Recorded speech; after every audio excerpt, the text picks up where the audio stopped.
Good afternoon, colleagues and visitors. I'm Cam Donaldson, Pro-Vice Chancellor of Research here at Glasgow Caledonian University, and it's my great pleasure to welcome you to this next in our series of professorial lectures. This is a series that reflects the public role of universities, which for GCU as the University for the Common Good is about how our research and our teaching contribute to the Sustainable Development Goals issued by United Nations in 2015, running through to 2030 and adopted by all countries. And today, with a focus on sustainable transport, the emphasis will be on SDGs 12, responsible consumption and production, SDG 9, industry, innovation and infrastructure, as well as several of the SDGs that are more socially and environmentally oriented.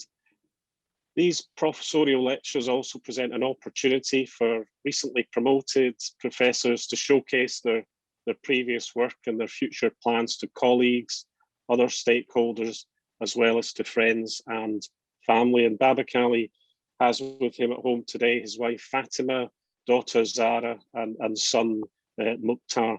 Hi guys, you're all most welcome. I would also like to thank Babakalli for taking up the opportunity to present his professorial lecture online. It's something that presents different challenges, and our recently promoted professors have really embraced this one big time. So many thanks for that.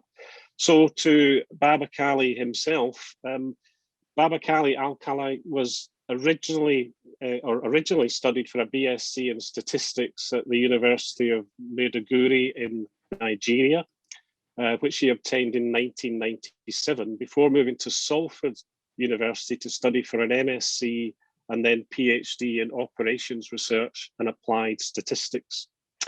He was also a teaching fellow at Salford before moving to Strathclyde University as a research fellow in 2005. Babakalli then moved to GCU as a lecturer in reliability and maintenance management in 2008, becoming a senior lecturer in 2013, and then being promoted to reader the following year, and subsequently to head of Department of Mechanical Engineering in 2018. Babakalli's award-winning research has attracted around £750,000 in research funding, the bulk of this in knowledge transfer partnerships, and most notably with First ScotRail. This research involves the use of analytic approaches that Babakalli will describe today, but broadly examining the importance of data and deciding what type of maintenance policy should be implemented on railways before trying to determine how that should be done more efficiently. And Babakalli's work has also outlined the benefits of analytics towards sustainable performance and costs associated with disruptions and cancellations of service operations in the industry. Needless to say, this work has been published in top international journals and attracted several invitations to international conferences, culminating in Babakalli's promotion to professor in 2019. More specifically today, Babakalli will explore how the application of remote condition monitoring is used for data collection of critical systems on trains, and how a reliability-centered maintenance or RCM approach can be used to analyze failures in order to improve the performance and safety of trains. So please join me in welcoming to the floor to present his lecture on the future of sustainable railways, a tale of two RCM analytic approaches, Professor Babakalli Alkali. Welcome, Babakalli. Yeah, thank you very much, Cam, for the wonderful introduction. It's a great pleasure to be given the opportunity to showcase my research work here at GCU in the first professorial lecture in 2021. So I'm just going to share my screen right now.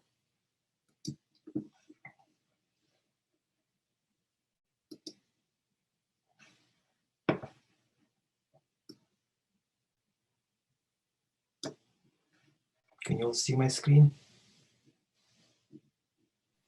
Yeah, that's good. Yeah, it's good. Yeah, thank you very much, Cam. So As you mentioned, sustainable transport is actually key to the United Nations framework on climate change, and actually was discussed extensively in the Paris Agreement in 2015, and surely it will be a main focus of the discussion at the Glasgow Climate Conference that will be held end of this year. So the topic I'll be talking about today is the future of sustainable railway, a tale of two RCM analytic approaches. Overview of my presentation today. I'll start by giving a brief background of the railway industry in Scotland, and followed by RCM challenges in the railway industry, that's remote condition monitoring. And I'll go through a case study on rolling stock, specifically looking at an example with door systems on one of the ScotRail's legacy fleets, and look at methodology with employing analytics, then identifying the main precursor of potential failures to prevent catastrophic incidents in the railway industry, and the potential of the use of artificial intelligence systems to conduct self-checks to maximize safety and reliability. And that's actually one of the key metrics that's actually used in the railway industry. And finally, I'll conclude my talk today. So firstly, we all use the train, some do use, but what is the future of the train as a result of the current pandemic, COVID-19? So, and railway transport is actually one of the main drivers of economic growth in Scotland and the UK as a whole. And the UK actually takes a big pride in the railway industry at the moment. And ScotRail makes Scotland actually Railway makes about 17% of the railway network in the UK, and the network, which is around 150 years old, some of the areas within the network have been upgraded at the moment. The network is solely operated and managed by Network Rail, and at the same time, Network Rail actually manages and maintains around over 4,000 bridges and around 591 level crossings, around 560 stop places, points, and also in Scotland, 170 million annual passenger journeys have been conducted. That's pre-COVID, 22,500 passengers a day, and also around 50 freight services per day. It's a huge burden on the network in Scotland at the moment, and the UK as a whole. However, there are challenges associated with delays and cancellation of services in the railway industry.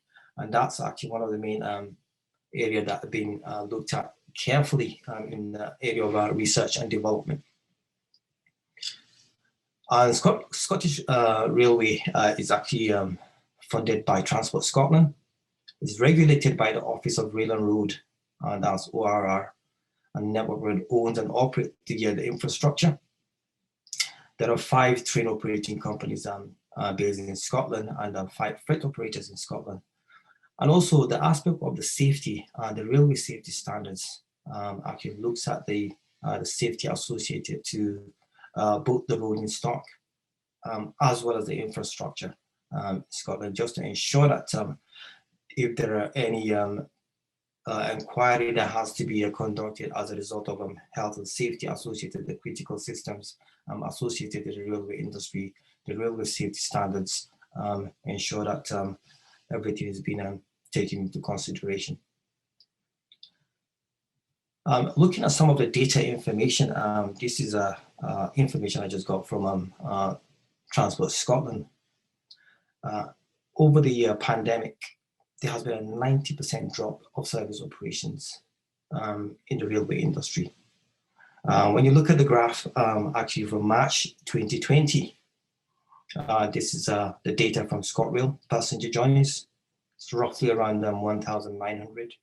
It's actually dropped down to very low to around 200 in a day. So very low. This figure basically is at 14th of February 2021. So there has been a lot of challenges in terms of service operations as a result of the pandemic right now. So the question is, by the time the lockdown is will people continue using the railway as a means of transport, or will there be a change of way of transporting themselves or passengers from A to B. So however, there are quite a lot of challenges associated to that. So railway transport is divided into two sections. We have the rolling stock and the infrastructure. The rolling stock consists of moving assets, such as the locomotive, passenger coaches, freight cars, and so on. And on the other hand, you've got the infrastructure, we've got the fixed assets, such as the tunnels, the bridges, tracks, station, and the signaling equipment. So these areas of the railway system work hand in hand. So the infrastructure can actually affect surface operation of the rolling stock and vice versa, and while the rolling stock have an upward effect on the infrastructure. So the aspect of monitoring the asset lifetime to ensure that the equipment does not fail, to ensure there are no cancellation of services, to ensure that all the equipments are performing properly when required. The concept of remote condition monitoring is something that has been rolled out in the railway industry since 2015. It's a bit established at the moment, but however, there are quite a lot of challenges. So the concept of remote condition monitoring is just simply rolling out sensors onto key parameters on the railway infrastructure, having a wireless communication to try and transfer data information, data storage in the cloud, and also analyzing the data. Again, displaying the data on the dashboard system as a form of reliable results, and also making decisions on maintenance actions. So the railway industry is actually challenged in such a way that there are no standby trains that needs to be used. Whenever there's actually a challenge within the railway industry, there's always a penalty being imposed on the train service operators. So in essence, condition monitoring in railway requires using strategic approach of technology. At the same time, information management and business processes need to deliver the benefits. So rolling out condition monitoring is not just throwing out sensors onto a key components or key systems on the railway industry systems. There's actually an increasing trend that recognize that throwing out sensors onto all the individual systems on the train will actually benefit the service, but that's not the case. In order to be able to utilize a remote condition monitoring program effectively, the data collected need to be accurate, repeatable, and properly analyzed.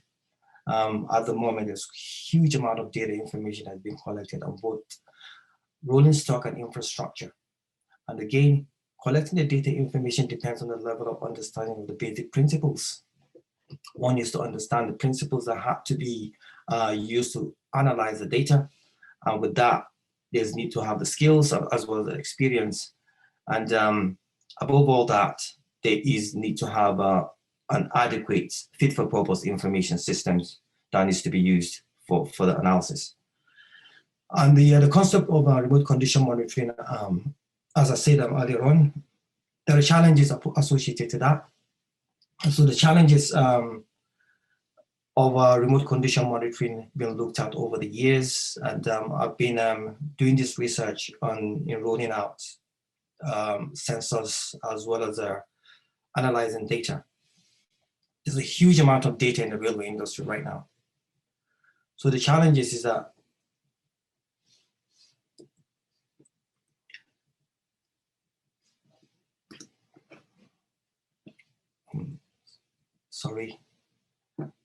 are the existing data collected used effectively? That's one of the main challenge. And can the industry still realistically cope with a huge abundance of data? Right now, a lot of data is being collected.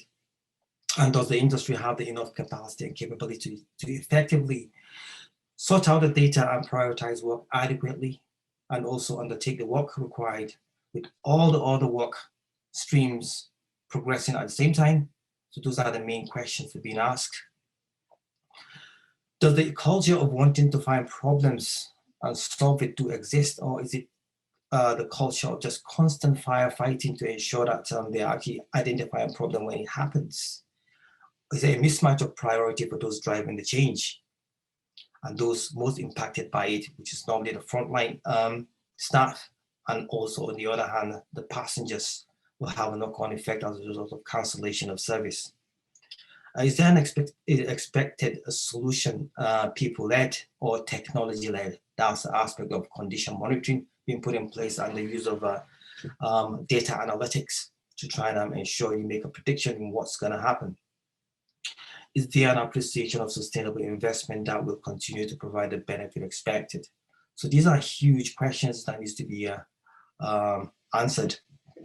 However, some have been tackled at the moment, but to be able to implement remote condition monitoring, the technical feasibility of doing that, there's need to identify potential failure points by using adequate techniques, smart technology, off-the-shelf technology out there that can actually be utilized to try and ensure that potential failures can actually be monitored before it actually happens.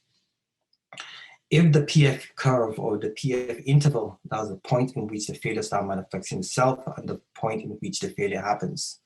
So the remote condition monitoring needs to ensure that there's that certain amount of confidence that once a potential failure has been identified, it will happen within a very short time. And again, monitoring interval must be practicable to implement.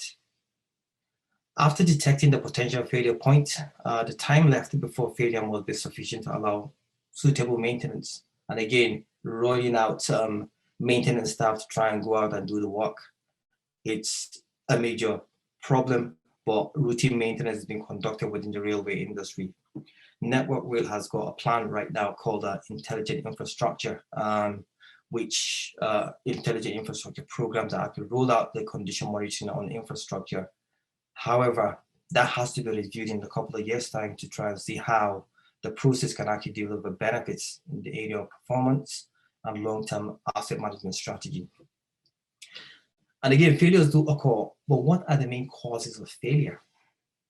And that brings us to the next RCM, which is the reliability-centered maintenance. So what is reliability-centered maintenance? So basically, reliability-centered maintenance can be defined as a strategy in a coherent, systematic, and a logical manner how the maintenance requirement of a physical systems can actually be determined in its operating context. The concept of RCM actually started in the airline industry in the early 60s. It's not new. So it prompted the aviation industry to try and see how they can actually prevent the failure when an aircraft is actually airborne. This actually allow further investigation of the airline personnel to try and see how they could understand the concept of the philosophy of maintenance. So the realization prompted the industry to put together steering groups to try and understand the concept of maintenance. So they were called MSG1, Maintenance Steering Group 1, Maintenance Steering Group 2, and Maintenance Steering Group 3. So the steering group consists of airline personnel from United Airline, and also the main members of the Federal Aviation Administration. And a report of the aspect of maintenance using the concept of RCM was actually titled Reliability-Centered Maintenance was actually presented. And since then, the MSG3 report that was actually put together was amended in 2015, and the concept of RCM actually became a standard in 1985, industry standard in the aviation industry in 1985. And the implementation of the RCM strategy in the aviation was actually staggering. So the concept is actually simple, but again, it's more to do with the fault finding, identifying failures in the airline industry. And RCM basically addresses 7 basic questions.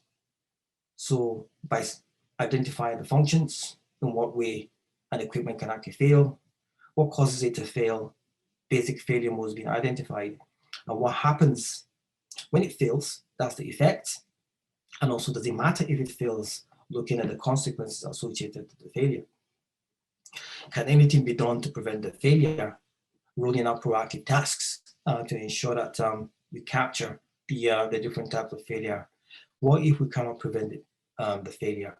In that case, what needs to be done? That could be a design issue. So these are the two concepts, the RCM and the remote condition monitoring. So I'm going to go through a case study that we investigated for ScotRail, looking at the breakdown associated to doors. So these are door breakdown incidents that were observed over 13 periods, that's 1 year. So the door was actually the worst performing units on one of the legacy fleets, that's the class 158 DMU diesel multiple units. So we looked at the doors.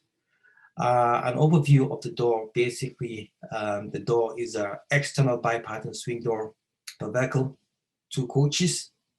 The door is actually electrically controlled and pneumatically operated. When you actually look at the door on the train, it opens and closes always. Sometimes a passenger comes in, something gets stuck. There could be a mechanical wear. So the torque cylinder operates normally a linkage attached to the door leaf, operating the door, opens and closed whenever it comes to the station. The door closes and is mechanically locked over the center. The diagram I've actually shown there, it's just a simple design showing the mechanical system associated to the door. So as a result of that, the door was actually one of the worst performing units. So we conducted a comprehensive RCM study and identified 345 failure modes associated to the doors, looking at the functional failure mode and the effects. And on the other hand, we conducted a consequence analysis looking at the hidden failure and considered the safety, environmental and operational consequences. So we categorized some of the failure modes into failure mode 1, 2, and 3. And the key system that we looked at was the door key switch and the door interlock switch.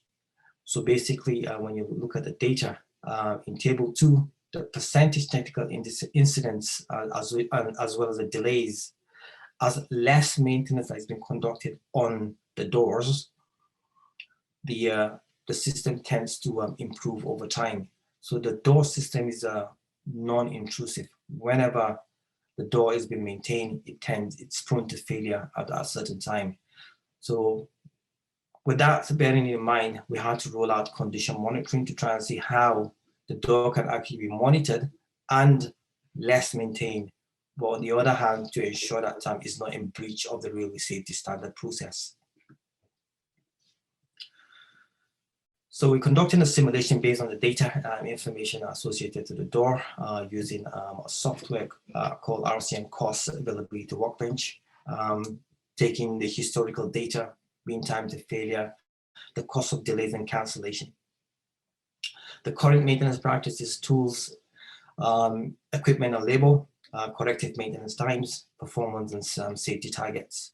This work was actually conducted with a KTP associate called Vittorio Ossi, probably maybe he's actually in the audience, for over 24 months. So we run an optimization to work out the optimum time to conduct maintenance. So basically it's actually based on the cost. So the recommendation is to inspect at 10,000 miles travel on the door. Looking at the safety criticality is actually high here. We did a further analysis, taking all the tasks together associated to maintenance to look at the risk associated to that. We conducted further simulation study, but the simulation shows a decrease in the labor costs due to reduced maintenance periodicity on the doors. And it shows that the reduced maintenance periodicity does not affect safety and operational criticality of the doors. So it was a very negligible value that we have associated to safety of the doors. So it was a comprehensive study conducted associated to that. We rolled out a condition monitoring trial on the doors based on the door key switch and the door interlock systems. You will notice the 2 coaches, the doors A, B, C, D on 2 sides. And basically the number of cycles on each doors, you can actually see how many times it's been pressed and how many times it's been opened and closed. And basically it identified the doors and the door control operated in service and aid corrective maintenance planning based on the number of cycles. So each of this information is recorded at each station, route, as well as time. And they provide an interesting insight. You will notice that passengers going on to the train at a particular door tend to come out of the train using the same door, even though if they've actually moved on to the next coach. It's a really interesting finding that we gathered here when we actually look at the loading pattern and the human factor behavior when using the doors and getting access into the trains. So looking at the train, this diagram here gives just an example of an intermittent electrical failure on just one door. That's the door C. This is the time when the train arrived at the station. It's idle. That's the number of train speed. So the train actually left the station at 22:18 hours. So there was a blip here which gives a signal of intermittent electrical failure. In that case, if there's a relay problem here, the relay has to be replaced. So we looked at the statistical aspect associated to the doors. We came up with some sort of a signal pulse model looking at the intermittent failure. So we tend to look at successive signals appearing within the door systems. We tend to ensure that the failure rate is actually constant between successive signals. So we model that situation looking at the stochastic signal pulse model. The stochastic concept is a random phenomena that allows us to try and determine and pinpoint a particular failure that can actually happen associated to electrical failure. So bearing that in mind, we are looking at the data and all the information, we tend to make that assumption that the signal pulse in between is actually constant over time. And we conducted a simulation based on this study just to try and determine the time in which the door can actually fail. Although a signal has been detected, when can it possibly fail? So we did that basically as a random, using a random exponential. We run a simulation and 1,000 events and trying to determine the survival function associated to the intermittent failure associated to the door. So it gives us an interesting overview of when the failure time will be based on the simulation. However, further sensitivity analysis needs to be conducted to ensure that this can actually happen in practice, because this is more of a prediction. So this example is more to do with the intermittent electrical failure that require a replacement. That's why a random exponential was actually used here. So for a system that is subject to repair, such as a door that has a combination of both mechanical and the electrical systems, we had a stochastic model here, which we call the proportional intensities model.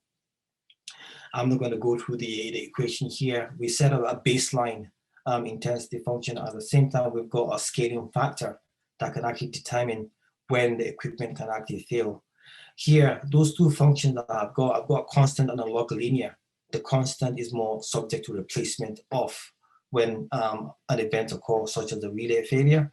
The log linear is more to do with the captured improvement and the deterioration of the mechanical system when a repair has been conducted. So the flexible function can capture the improvement of the system. So such algorithm within the modeling gives an idea of what maintenance can actually be done on the system. So the generalized proportional intensities model was actually used. Basically, most maintenance model are carried out based on cost. So we tend to find out the expected cost per unit time and run a simulation based on the repair time and using the cost models given below here. So the cost associated with the failure, We took the average cost over time and factor that into the model and run a simulation to try and work out the optimum time or the expected cost per unit time when a maintenance can actually be conducted at the door, because it's really crucial to ensure that the engineers have an oversight of when maintenance needs to be conducted. So the simulation result conducted based on the model, that was a log linear baseline intensity function with constant scaling, and the optimum time on the graph, the expected cost per unit time of the two models. The best fit here was the one that's got a predictor variable. The predictor variable we actually considered here was a result of a vibration on the source system factored into the model, because vibration is actually one of the main failure modes that actually can lead to the failure of the system of the doors. So, and the simulation over a 10-year period. So it gives an average of 30 days when an inspection is to be conducted at the door. So we base it on the minimum number of units. So this is a simulation over a 10-year period.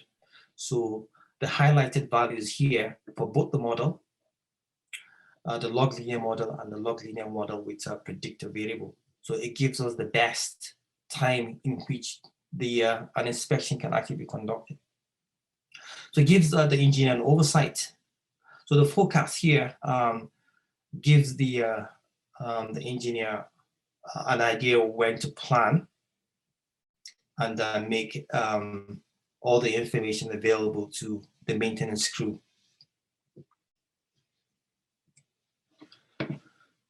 So the remarks here, failure time distribution can allow engineers to identify areas of maintenance improvement, plan routine maintenance, overhaul specifications to achieve higher operational safety, performance, and reliability in the railway industry. We specifically did a comprehensive study on the door system on the Class 158. And the aspect of data analytics helps organizations to select the most appropriate techniques for components and systems. The example I've actually given was more to do with a replacement model as well as a repair model, a combination of both of them, because repair happens randomly, so it has to be monitored over time. And also to deal with each type of failure process, including hidden and linked failure. Sometimes some hidden failure can actually manifest itself. It cannot be seen, can just be evident when it happened to the operating crew. So that was actually looked at. That's conducting a comprehensive RCM study. And also choose the most effective and enduring maintenance approach, not just stopping the system and maintaining it every time. Sometimes a failure can actually be inflicted into the system by conducting the maintenance. So there's a whole lot of data information that has been looked at within the railway industry, rolling out condition monitoring, and at the same time, again, conducting RCM to identify failure modes, categorizing all the failure modes. Quite a lot of data is being collected right now by rolling out condition monitoring. But the future still, there is need to collect more data at component level. And that leads us to the big data analytics. So it's more to do with the employing analytical techniques, such as what I've actually just mentioned about the mathematical model, to support reliable decisions on maintenance. So big data, artificial intelligence, and machine learning are sometimes used interchangeably. However, they've got some subtle differences. We're actually in the digital age these days. Google, for example, when you search for something, it comes up within micro-milliseconds. So the aspect of using machine learning techniques, artificial intelligence, is not new. However, it has actually gained a lot of attention these days, and that's going to be the future. So what do we mean by big data? Data is actually everywhere now. High volume, high velocity, high variety of information that is being collected. Demand cost-effective, innovative forms of information, integration, processing, and analysis for enhanced insight and decision-making. So the concept of big data is a big challenge right now to so many industries, not just the railway industry. So the big data, AI, and machine learning, basically rolling out sensor, collecting data information from the sensors, again, pushing that information into a neural network, fault recognition, and identifying the fault type by rolling out reliability-centered maintenance, identifying and categorizing all the different types of failure modes, and that's been passed into the network. So neural network is more of an AI technique that they use. So again, there has to be the challenge of developing an algorithm that within the network that can actually train the models to try and understand what needs to be done. So deep neural network, I'm going to give an example of the door system rather than giving something else. So learning by technical information, the door had a gear that operates mechanically, and there are some electrical components associated to the door. Again, you've got the door control plates, you've got the door push buttons, switch, isolator shut off, and you've got the air filter and regulator. All the information associated to that needs to go into the network. So by rolling out sensors. So it goes into the neural network. So data information input, there has to be an output. The algorithm has to work out what's the best course of action to take by training the model using the concept of deep neural network. That's the AI technique. So deep learning framework associated to the door is more to do with collecting the data information with forward propagation of the information using the stochastic model or dynamic stochastic model based on the different types of parameters that are being monitored associated to the system.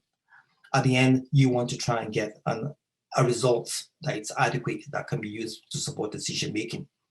So an example here is more to do with a signal. Signal being identified, backward propagation, when does it happen? If it happens based on the simulation result, how often does that happen? So the train model basically gives you the information of how repetitive incidents can actually happen. So it updates the weight of the nudge from the signal towards the gear. You know that whenever there's an intermittent electrical failure, something has to be done. So this has to be conducted based on the model itself. The different algorithm has to be written to ensure that one captures the key parameters that is actually required to be measured. So that gives you the state of the door to ensure that it doesn't fail. So that can actually be looked at on other critical systems as well. We've looked at the pantograph as well on the trains. So it gives an overview of the different types of techniques, modeling techniques to support maintenance.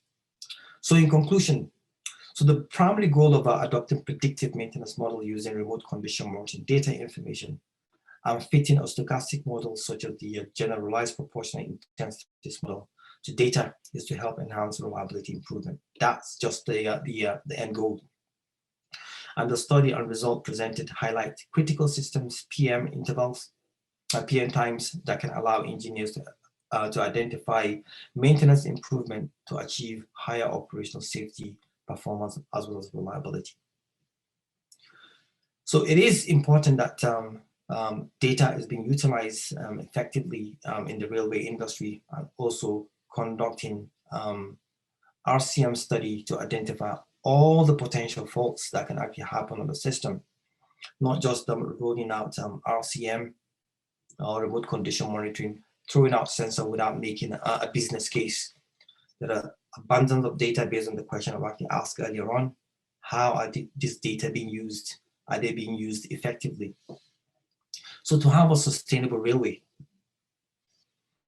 the railway industry must fully utilize remote condition monitoring data and use it effectively using the concept of data science. Data scientists are being hired everywhere right now within so many industries.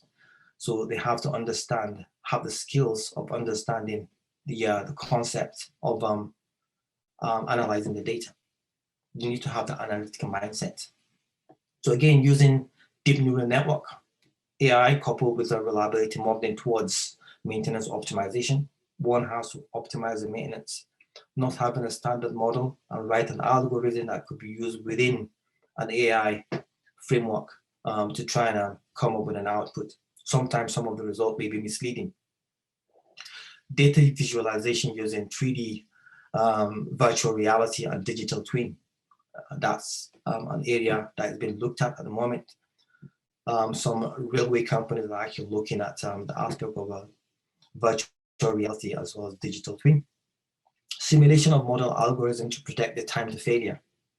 Yeah, there is a need to have a prediction on when a system can actually fail. So that gives a better insight of the failure process.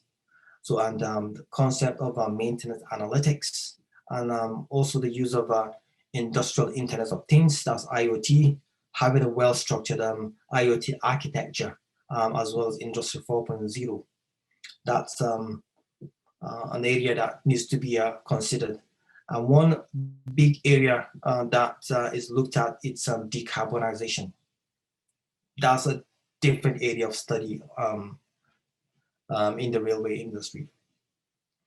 So to have a sustainable railway, there has to be they have to achieve excellence in operations and have an excellence in strategic approaches, and also excellence tactics that needs to be rolled out.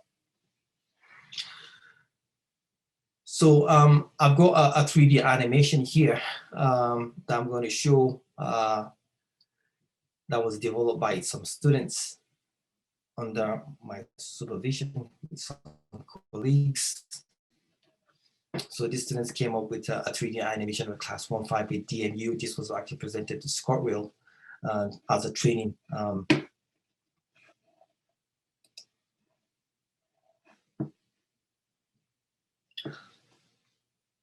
So the students actually came up with this project, a combination of 3D animation, game, as well as the mechanical engineers. They looked at the legacy fleets, although there were no blueprint associated to these legacy fleets, was based on innovative idea, having a system knowledge, talent development in engineering. So they came up with a 3D animation based on the work that was done initially to identify maintenance.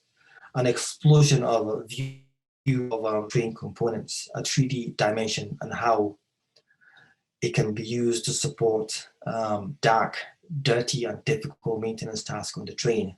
Understand the critical system associated to the train itself whenever it happens, because there's this notion of do less maintenance on the train if it is reliable. So that's to reduce cost. So the 3D animation used as a training device for apprentices as well as technicians to try and understand what constitutes the train, what is it made of, and all the different components associated with the train, the different types of checks that needs to be put in. So asset performance, maintenance, and innovation. And network is actually looking at the same aspect in the intelligent infrastructure program that we looked at the moment. And also the resilience in the railway industry interim report that's been put together by Network Rail at the moment is actually looking at all the concept associated to 3D animation of railway infrastructure and the update. And also I mentioned the data-driven approach, which is actually important as a result of information is being gathered, stored in the cloud, stored in several databases that have not been used effectively. So data needs to be categorized effectively and run a simulation to ensure that adequate processes have been put in place to ensure the maintenance techniques or the technology that is supposed to be used is actually fit for purpose. So this gives the bogie explosion, gives showing everything about the underframe of the train, gives an idea having a technical understanding of all the different components of the train will actually aid the maintenance. So the next stage of this, as I mentioned earlier on, is the use of IoT, machine learning techniques, virtual reality, and augmented reality within the railway industry to ensure that one has to monitor the train in real time. So there are apps associated to all this. So as I said earlier on, this was a project put together to students as a result of the research we conducted with ScotRail. So this is a quote I got from Charles Darwin. The industry has to change. It is not the strongest of the species that survives, nor the most intelligent, but the one most responsive to change. So the next generation of railway systems and the personnel will have to be responsive to change. So these are some of the publications we've done based on the research, the railway industry. And I would like to thank Innovate UK and ScotRail for the KTP grant awarded for this research. And also would like to thank all the families and friends that have actually logged in to this session today for sparing their time, friends and family, to come to this my professorial lecture. Thank you very much. Thank you, Babakalli, and just thanks for such an insightful lecture, and also one making it understandable as well to the likes of myself, for example, who, as you know, is nowhere near a specialist in your area. So thanks for that. Whilst people are thinking of questions, I think there probably are a couple that have popped up in the chat. Is that right, Sophie? Yeah, I can see them from here. So you've got them, Lynn? Yeah, I've got them here. So as we mentioned before, anybody who's wanting to ask a direct question, if you just raise your hand and I'll see it at the side. But for those who don't feel confident or comfortable asking directly, you can use the chat function. So I will just have a look. So the first question, okay, here we go. How do you see failure analysts being utilised in the real-time operations of the railways? Okay, how do I see failure being utilised, failure analysis being utilised in the real-time operation of railway? Yeah, that's it's important to have an analytical mindset, because the railway industry, as I mentioned earlier on, have got abundance of data associated to failure. So there's that need to have this statistical analysis, basic statistical analysis to try and interrogate the data. And as I mentioned, failure analysis, the RCM approach is a basic, simple approach that can be used, addressing those 7 basic questions. What's the function of the equipment? What's the function of failure? How can it fail? What's the effect? So identifying all that, that's a simple way of conducting a failure analysis. Again, measuring that failure data itself over time, that is something that needs to be analyzed. So that's how it can actually be done in the railway industry. And it's been done at the moment. So in terms of doing that in a real-time operation, so there has to be that link of digital link in real time. So the sensors that have been rolled out need to be monitored in real time. So I mentioned the concept of digital twin in the end, where there's actually need to have a digital image of an existing train that's actually operating in real time. So each sensor that's been monitored can actually be displayed on the dashboard on a particular train and see where it's at any station, or maybe anywhere within the region using the main network. Okay, so next question. Condition-based maintenance already implemented for mostly a large company. So please, what is the difference between CBM and RCM? Yeah, condition-based maintenance basically is rolling out sensors on a system and collecting the data information, while RCM does a remote condition monitoring, does information is being collected remotely without having wired. So basically, the one I've actually mentioned earlier on, the condition-based maintenance is monitoring the system based on request. When, for example, vibration of a shaft can actually be monitored in real time. The information can actually be transferred remotely. For example, the airline industry, the monitor the aircraft engine when it's actually airborne. So information is being sent remotely. So that's the difference between remote condition monitoring and condition-based maintenance.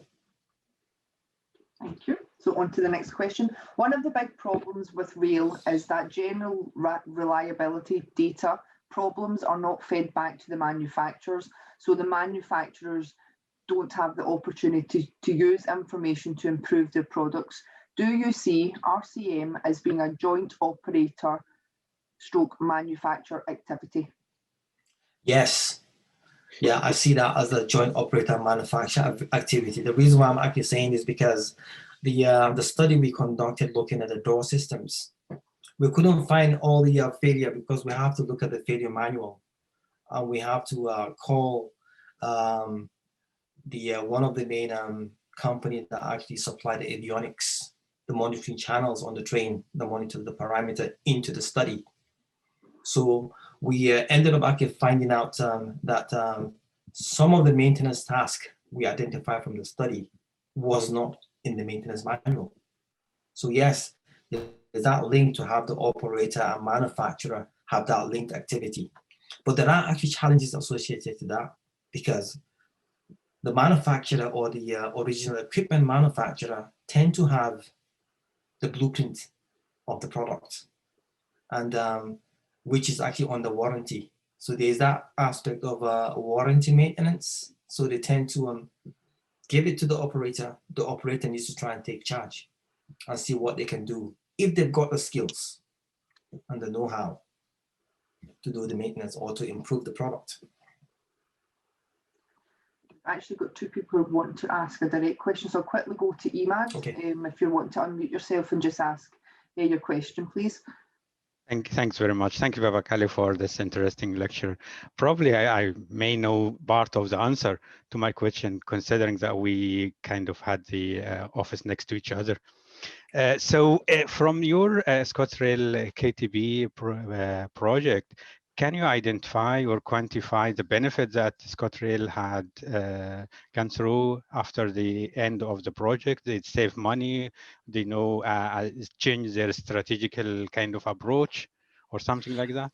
Yeah, one of the benefits from this study was that it gives the ScotRail a very good insight on what they need to put in place in terms of the training to do the maintenance. And apart from that, one real benefit is to feed back to the manufacturer in terms of the requirements of what needs to be the new trains that was actually supplied. In 2019, I think there were around 70 Hitachi trains that were actually supplied and rolled out in Scotland. And most of those new trains was actually based on some of the recommendations that were put forward to the manufacturer. We would like to ensure that you've got high tech, monitor all this equipment. So there was benefit in terms of from ScotRail from the study that has been fed back to the manufacturer in terms of rolling out sensors. The second question in terms of the monitoring aspect, no, I don't have any information about the monitoring aspect. However, in terms of the process that has been put in place to ensure that there's a reduction in the delays and the cancellation of the faults associated to the door, yes. Thank you. We'll just take one last question from Anjali, please. Hello, Babakalli, and hello, everyone. Thank you for the interesting talk. I just have a sort of general question. I mean, you said like RCM initially was borrowed from the aviation industry. obviously aviation industry is much more advanced in their maintenance than the railway industry. What do you think the comparison, just a general comparison, how far behind is railway industry compared to aviation industry? Yeah, I mentioned the use of RCM MSG3 that has been used as a standard within the airline industry. I mentioned RSSB that looks at the safety aspect, but there's no standardization in terms of the maintenance aspect of within the railway industry. It is fragmented at the moment. I mentioned you've got the rolling stock and you've got the infrastructure. The different types of maintenance strategy is not the same. However, the safety aspect is the same, not compared to the airline industry. There is need to have a standard maintenance process. They are actually in compliance with what the railway delivery group put in place in terms of asset safety. But the concept of the maintenance aspect is something that needs to be looked at. There's no standards associated to that. It's not well established like the airline industry. That is something that the railway has to take into consideration for the future to avoid any catastrophic failures or derailments of trains within the network. Thank you for that. Does that help? Okay. Does that conclude the questions, Lynn? Yep, that's them all done. Yep. Okay, thanks everyone. I can see, from what I can see on my screen, 2 out of 3 of your family stayed with it all the way through. So 2 out of 3 ain't bad, as in the words of the famous song Babakalli. I mean, I just want to thank you again. I love the way you brought in the work of the students towards the end, but in much broader and sort of societal impact terms, I just think that it's very reassuring from an institutional perspective, I think, to see our research sort of having a fundamental impact on what is really a part of life so common in Scotland in terms of train usage, commuting, etc. Certainly pre-pandemic, but also during the pandemic in terms of making sure that key workers and other people could get to where they needed to be safely. So it's just so good to see our work having that impact on safety and the value of life, but in a slightly different context to that to which we've been used to over the past year. So congratulations to you for a really interesting and insightful talk, and thanks to all of you, the audience, for your participation as well. Thanks, Babakalli. Thank you very much. Okay, and go safely, everyone. Thank you, and we'll see you at the next professorial lecture. Thank you.